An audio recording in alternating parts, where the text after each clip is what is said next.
કહેવાય કે ઈ ધર્મનું નામ લેવા માંડે ને ત્યારે એક દશનામીનું સંતાન હતો બાપુ. ઈ શિવની માળા ફેરતો હતો કે નમો વાય ભૂતાય ધાનમ ભયાનમ જટામાહે ગંગા જલકે જ્ઞાનમ ભબકે ગણ ભૂત ભયંકર ભૂતણ નાગ આતંકણ તેનખ તે ભણ તે દળ યંબર બાધે બંકર ગાહ જટંકર પાવ જટે. આવો મારો ભોળોનાથ છે. અને દશનામીનું સંતાને એટલું કીધું કે હું ભોળાનાથ સિવાય કોઈને નમું નહીં ને કોઈનું નામે ન લઉં. તમારાથી જે થાય એ તમે તારે કરી લો. રાજાને કહી દીધું બાકી દશનામીનું સંતાન છું, મારી માથે ભેખ છે એટલે હું શિવના નામ સિવાય કોઈનું નામ લઉં નહીં.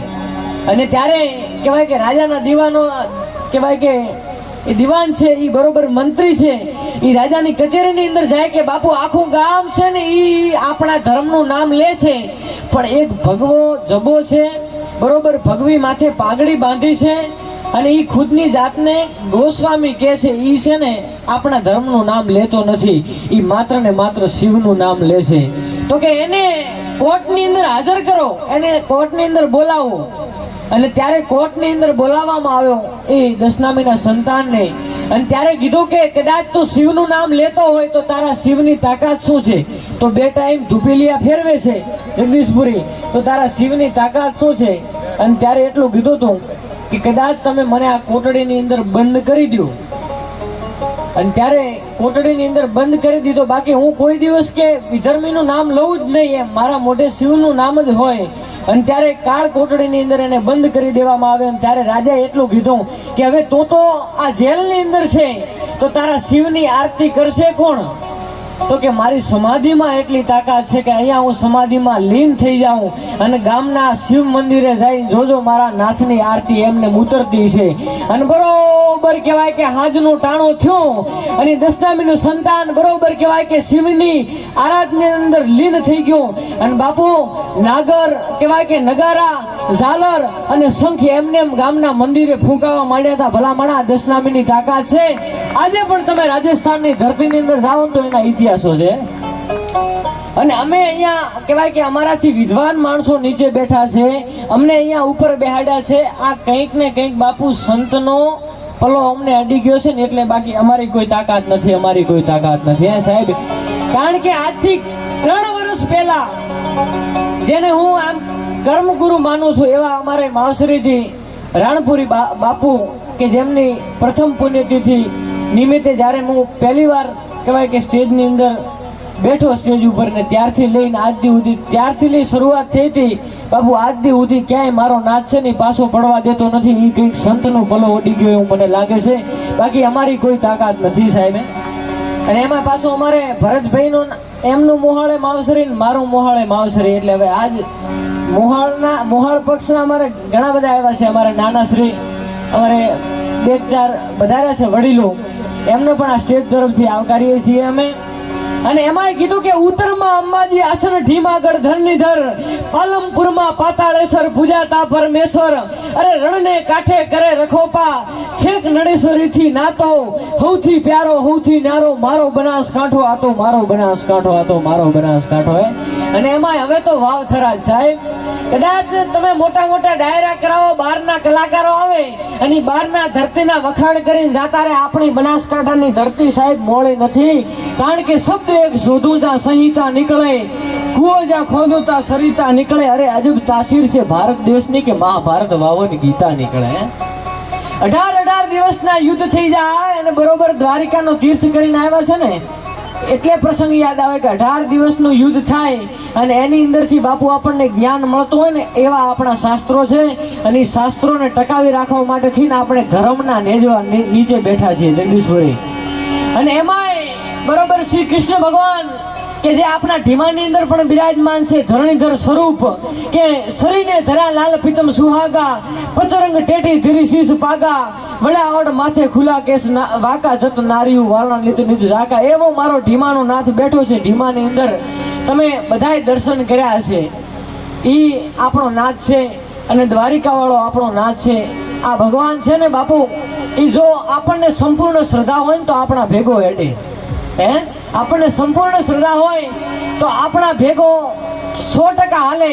અને એના જો તમને પુરાવા જોતા હોય તો જુનાગઢની બજારની અંદર જાજો અને બરોબર કહેવાય કે નરસિંહ મહેતા નામનો ભગત એના જો 52 કામ કરવા આવતો હોય ને તો આપણા કામ 100% એ સાંભળ્યો છે એ કરવાનો છે, પણ સંપૂર્ણ શ્રદ્ધા હોવી જોઈએ બાપુ, સંપૂર્ણ શ્રદ્ધા હોવી જોઈએ. અહીંયા એકાદ વડીલ તાળીઓ પાડે છે, જો મજા આવે ને તો હોલસેલમાં તાળીઓ પાડજો. કારણ કેમ કે અમે એક જગ્યાએ સંતવાણીની અંદર ગયા એટલે અમારી આગળ 4 માણસો બેઠા હતા બાબુ, 4 માણસો બેઠા હતા એટલે અમે જગદીશપુરી હવાર ગાયું કે આ 4 માણસોને મજા આવે છે ને તો અમે હવાર ગાવું છે બાબુપુરી. એટલે હવાર ગાયો એ 4 માણસો ઊભા જ ન થાય.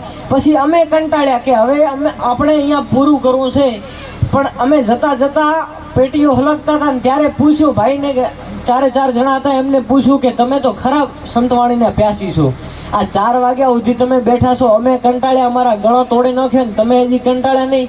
તો કે અમે ભગતના દીકરાય નથી, અમે સંતવાણીના પ્યાસી નથી, અમે તો મંડપવાળા છીએ, તમે ઓછી નહેરો એટલે અમારે મંડપ સોણું છે, એટલે આપણે અહીંયા કોઈ મંડપવાળા નથી.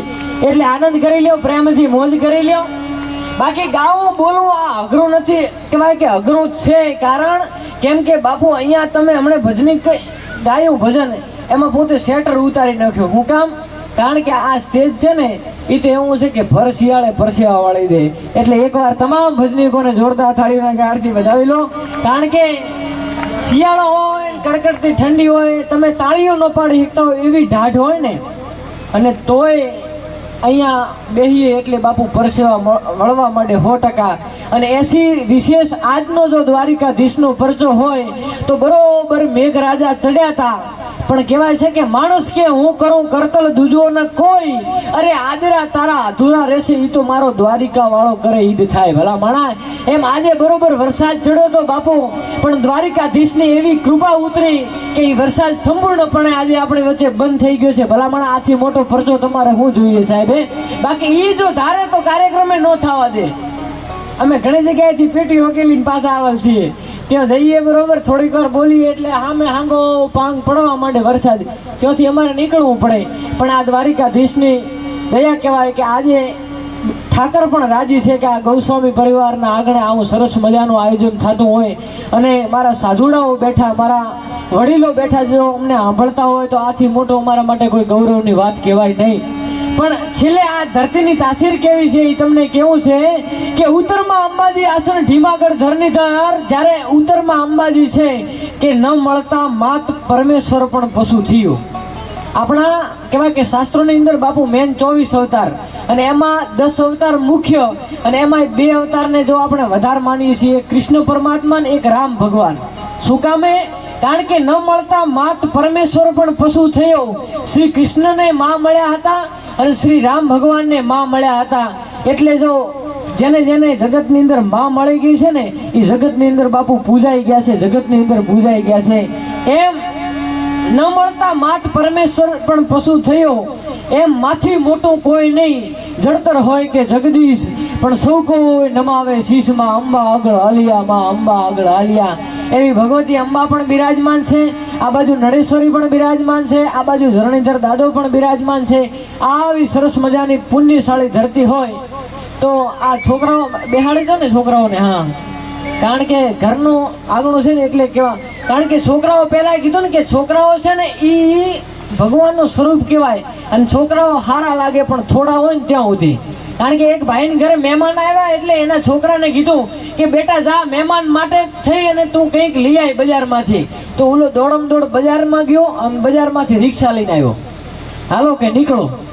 રિક્ષામાં બેસી ગયા મહેમાન તો બિચારા રિક્ષા લાવી એટલે બેસી ગયા, નીકળે ખરી. પછી એને બાપાને પૂછ્યું કે બાપા મહેમાન હું કામ આવ્યા? તો કે એ તો બેટા તારો હક પણ પૂછવા આવ્યા હતા. લો પછી તો ઓલો સાયકલ લઈને મોરે થયો પણ કોઈ મેળ આવ્યો નહીં. એમ ઘણા એમને એમ રહી ગયા છે બાપુ. એટલે છોકરાઓ એ સ્વરૂપ છે, બાળ સ્વરૂપ છે, ભગવાનનું સ્વરૂપ છે. નિશાળે ગયા ને એના છોકરાને સાહેબે પૂછ્યું, આ બાજુ છોકરો વચમાં ઊભો છે, આ બાજુ સાહેબ વચમાં ઊભા છે, અને આ બાજુ કહેવાય કે એનો બાપો છે. અને કહેવાય કે સાહેબે પૂછ્યું કે બેટા 40 કેટલા થાય? તો કે 150. ત્યારે સાહેબે વાત કરી કે શાબાશ બેટા શાબાશ. પણ એનો સાઈડમાં એનો બાપ ઊભો, એણે કીધું કે 40 તો 80 થાય સાહેબ, 150 ન થાય. તો કે લે અઠવાડિયા પહેલો 700 કહેતો તો મોડ મારી 150 લાવ્યો છે. એટલે આ બધી વાતો એવી છે. પણ બોલ બોલ અમોલ હે બિના તોલ મત બોલ. અહીંયા ઘર આંગણું છે એટલે કંઈ આપણે ફાઉન્ડેશન ના બાંધવાનો હોય, કંઈ જ્ઞાનની વાતો ન કરવાની, આજે આનંદ કરી લેવાનો છે. એટલે અવનવા પ્રસંગો અમે અહીંથી શીખશું. પણ વધુ વાત ન કરતા સૌપ્રથમ વિનંતી કરીએ આપણે આગળનો દોર આગળ વધારે બાબુપુરી ચોટપાથી. એટલે ભક્તોની એવી ફરમાઈશ છે અને જે પણ કોઈને આનંદ આવે ને અંદરથી ઉમળકો આવે તો નાચી લેજો, જો પગ ખમતા હોય તો. એટલે બાબુપુરીને વિનંતી કરીએ, જોરદાર તાળીઓના ગળાથી વધાવી લઈશું આપણે બાબુપુરી મહારાજને. હવે જે કહેતા હતા, જે વડીલો કહેતા હતા ને કે બાબુપુરી લાવો, એ બધાય તાળીઓ પાડો હેરો બાબુપુરી માટે. જોરદાર લાફીણ તાળીઓના ગળા સાથે બાબુપુરી.